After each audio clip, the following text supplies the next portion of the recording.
Assalamualaikum warahmatullahi wabarakatuh. Terima kasih kepada Bapak Edi Junaidi selaku Kaprodi dan Bapak Hendy dosen mata kuliah manajemen keuangan. Kami dari kelompok 4 akan memperkenalkan diri. Saya Trisa Utami Sundari. Saya Jihan Fadila. Saya Shelly Veronica. Saya Salas Mahmud Marjuki. Selamat menyaksikan. Biaya hutang jangka panjang. Apa sih biaya hutang jangka panjang itu? Biaya hutang jangka panjang dapat diartikan sebagai hutang yang jatuh temponya lebih dari 1 tahun.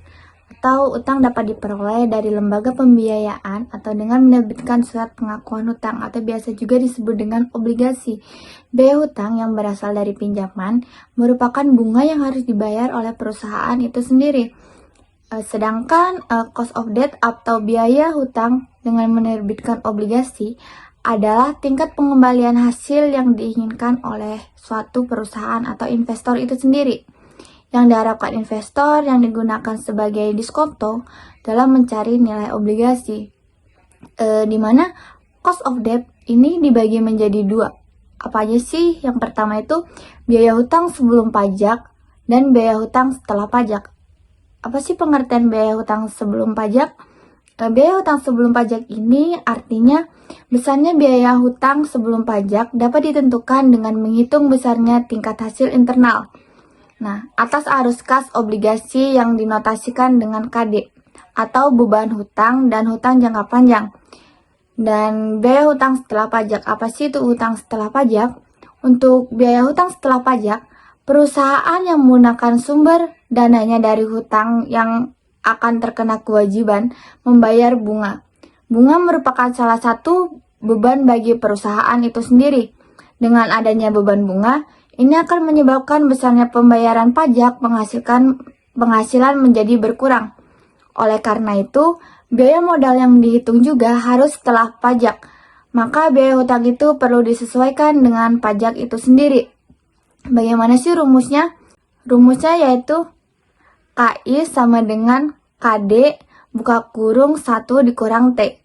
Dimana KI itu biaya utang setelah pajak dan KD itu biaya hutang sebelum pajak dan T itu tarif pajak itu sendiri.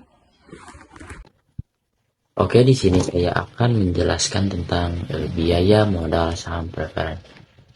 Apa sih yang dinamakan biaya modal saham preferen? Nah, di sini biaya saham modal preferen adalah biaya real yang harus dibayar apabila perusahaan menggunakan dana dengan menjual saham preferen. Nah, dari sini kita mengetahui tujuan dari perhitungan biaya saham preferen. Nah, jadi perhitungan saham biaya preferen itu untuk mengetahui berapa besarnya biaya real atau asli yang harus dikeluarkan perusahaan untuk memperoleh dana yang diperlukan. Nah, untuk mengetahui seberapa perhitungan yang dikeluarkan perusahaan, di sini kita ada menggunakan rumus, yaitu rumusnya KP sama dengan DP dibagi PO, atau bisa juga KP sama dengan biaya saham preferen, DP atau bisa disebut dividen saham preferen, dan PO bisa disebut harga saham preferen saat penjualan.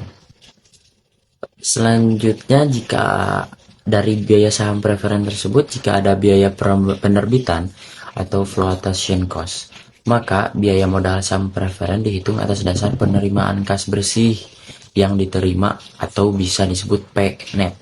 Jadi rumus di sini yang digunakan yaitu KP sama dengan DP dibagi P net atau penerimaan kas bersih yang diterima. Di sini saya akan mengambil satu contoh soal. Pertama, besarnya dana saham preferen adalah 400 juta. Harga jual saham preferen sebesar 31.250 per lembar dengan dividen 4.500 per lembar. Nah, kita akan menggunakan rumus KP DO per PO. Yaitu di sini DO-nya adalah DO atau disebut lembar dengan dividen, yaitu 4.500 dan VO-nya atau saham preferen harga jual saham preferen sebesar 31.250. Jadi 4.500 dibagi 31.250 hasilnya adalah 14,40%. Biaya saham biasa, biaya modal saham biasa merupakan biaya yang dikeluarkan oleh perusahaan yang memperoleh dana dengan menjual saham biasa untuk investasi. Biaya modal saham biasa dapat mengalami peningkatan secara internal dengan menahan laba atau secara eksternal dengan menjual atau mengeluarkan saham biasa baru. Biaya modal saham lebih sulit dihitung karena melibatkan biaya kesempatan yang tidak bisa diamati secara langsung. Penilaian saham dengan pertumbuhan konstan, harga saham biasa dituliskan sebagai berikut ini. Cost of capital D1 PV sama dengan R dikurangi G. Dengan mengubah R menjadi KS atau artinya biaya modal saham, PV menjadi P harga saham, persamaan bisa diubah juga menjadi KS sama dengan D1P, di mana KS biaya modal saham, D1 dividen pada tahun pertama, P artinya harga saham saat ini, dan G artinya tingkat pertumbuhan biaya modal saham sama dengan dividen ditambah tingkat pertumbuhan. Harga bisa diperoleh dengan mudah, terutama untuk perusahaan yang sudah go publik dan listing di bursa keuangan. Data dividen juga dapat diperoleh dengan mudah. Yang lebih sulit diperkirakan adalah menghitung tingkat pertumbuhan. Tingkat pertumbuhan dapat dihitung melalui beberapa cara. Menggunakan formula sama dengan 1 dikurangi DPR ROE, di mana DPR dividen rasio ROE atau return on quality tingkat pertumbuhan merupakan fungsi dari pembayaran dividen dan return on quality. Jika perusahaan membayarkan dividen yang kecil, yang berarti menanamkan sebagai besar labanya. Kembali ke perusahaan, tingkat pertumbuhan yang diharapkan menjadi lebih tinggi, tingkat pertumbuhan akan semakin kecil jika dividen yang dibayarkan semakin besar. Biaya laba ditahan yaitu biaya dari penggunaan sumber saham biasa. Besarnya biaya laba ditahan merupakan tingkat pendapatan investasi dari saham yang akan diterima oleh investor. Jika investor menginvestasikan sendiri saham kesempatan investasi lain dengan jenis perusahaan dan risiko yang sama. Biaya laba ditahan yang sama dengan biaya saham biasa, tetapi apabila keuntungan yang dibagikan kepada pemegang saham dan mereka ingin menginvestasikan kembali dalam saham perusahaan, maka harus membayar pajak atas dividen untuk memperoleh penambahan lembar saham. Rumusnya yaitu KR sama dengan KC buka kurung 1 dikurangi T tutup kurung, buka kurung lagi 1 dikurangi B, di mana T yaitu tingkat rata-rata pajak atas dividen dari semua pemegang saham, B artinya biaya rata-rata maklar. Yang terakhir adalah biaya modal rata-rata tertimbang atau WACC. Jika biaya modal salah satu komponen berubah, maka akan ada lompatan dalam biaya modal rata-rata tertimbang. Misalkan saja struktur modal yang dilakukan oleh perusahaan adalah modal saham, hutang, dan saham preferen sebesar 60%, 30%, dan 10%. Berturut-turut. Biaya modal hutang sesudah pajak saham preferen dan saham biasa adalah 12,6%, 20%, dan 25% berturut-turut sudah pajak. WACC untuk komposisi tersebut adalah WACC 0,3 dikali 12,6 ditambah 0,1 dikali 20 ditambah 0,6 dikali 25. Sama dengan 20,780%. Misalkan perusahaan mempunyai kesempatan investasi sebesar 2 juta. Untuk mendanai 20 juta tersebut, komposisi sumber dana yang harus dikeluarkan perusahaan adalah yang pertama komponen utang, proporsinya 30%, dihitung 0,3 dikali 200, hasilnya 60 juta. Dan yang kedua saham preferen dengan proporsi 10%, hitungannya 0,1 dikali 200 sama dengan 20 juta. Yang terakhir tuh saham biasa dengan proporsi 60%, yang dihitung 0,6 dikali 200 sama dengan 120 juta. Yang dimana total semua jumlah dari komposisi tersebut adalah 200 juta. Lompatan WACC juga bisa terjadi karena meningkatnya biaya modal individual. Contoh, perusahaan bisa menggunakan uang dengan tingkat bunga 12,6% sampai dengan 40 juta. Karena utang yang diperlukan 60 juta melebihi batas 40 juta. Perusahaan terpaksa memperoleh tingkat bunga baru yang lebih mahal, yaitu 15%. Peningkatan ini terjadi karena utang yang meningkat, yang berarti resikonya juga semakin tinggi. Lompatan karena penggunaan hutang yang baru bisa dihitung adalah batas dana sama dengan utang saat ini dibagi persentase utang.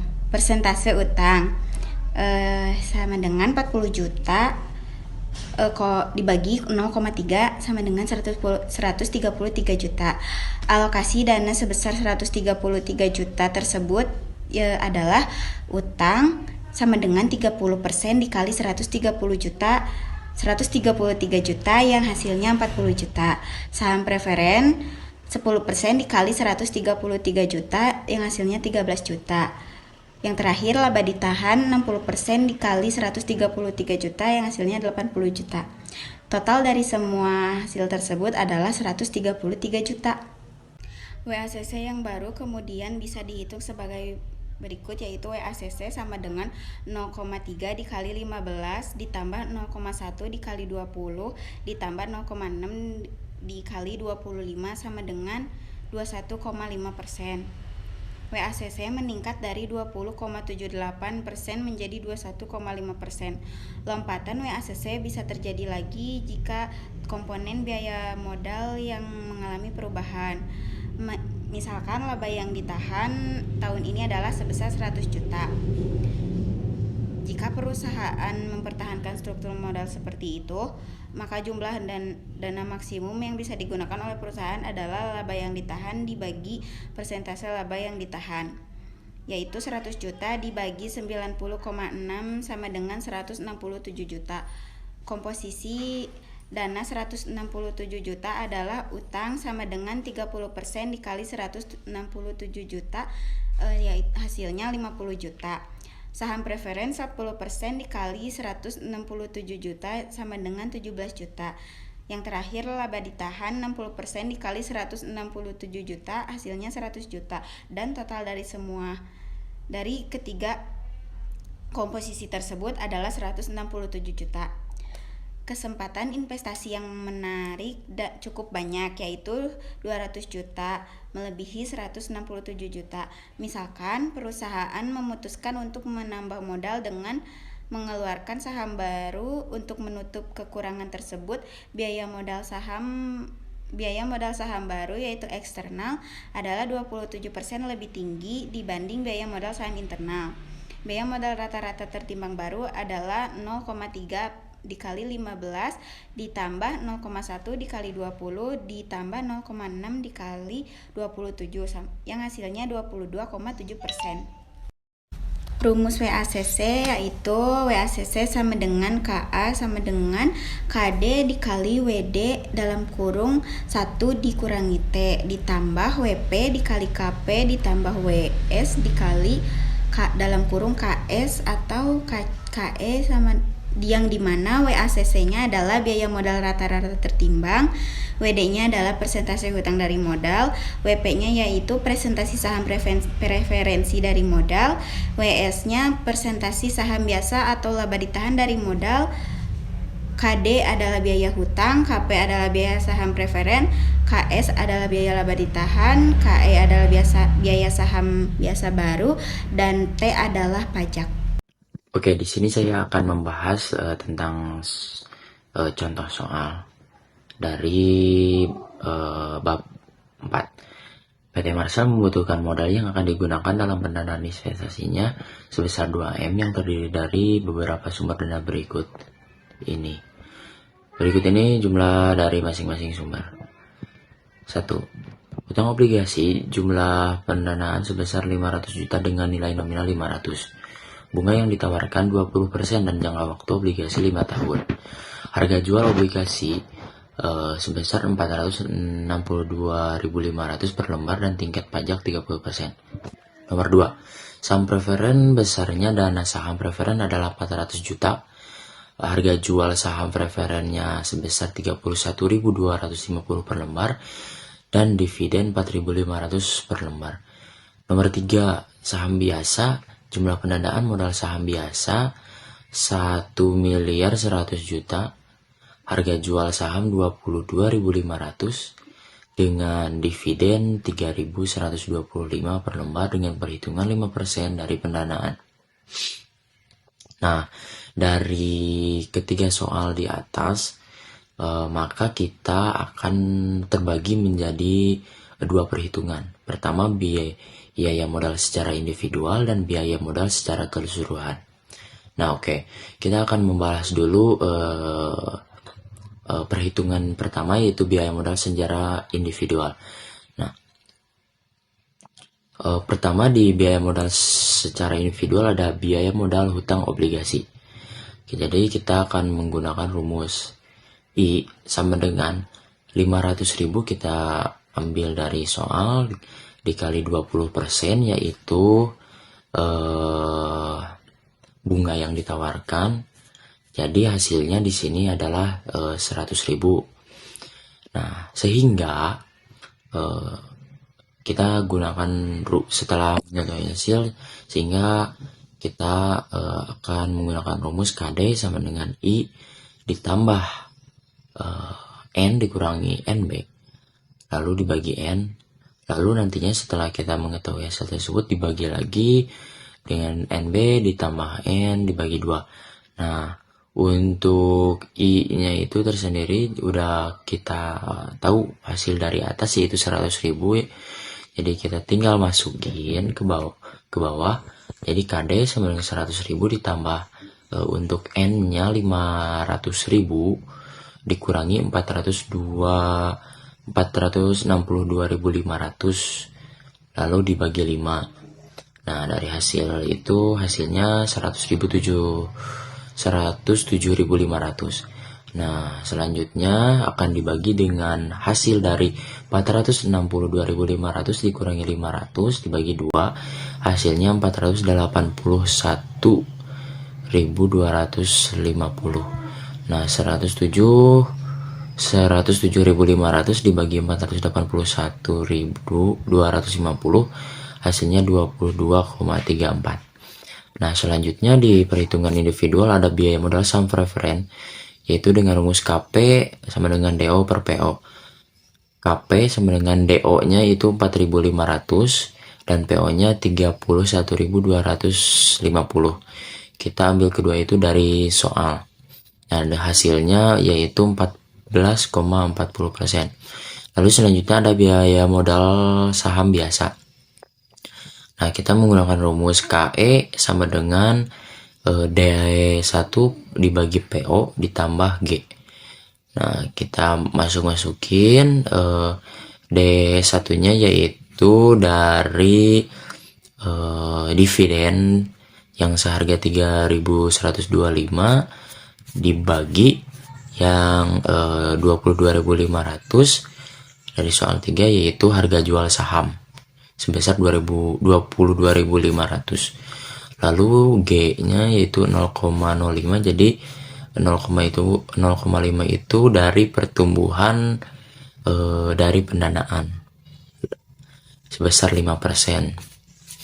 Nah, lalu kita hitung dengan hasilnya 3.125 dibagi 22.500 hasilnya 0,1384.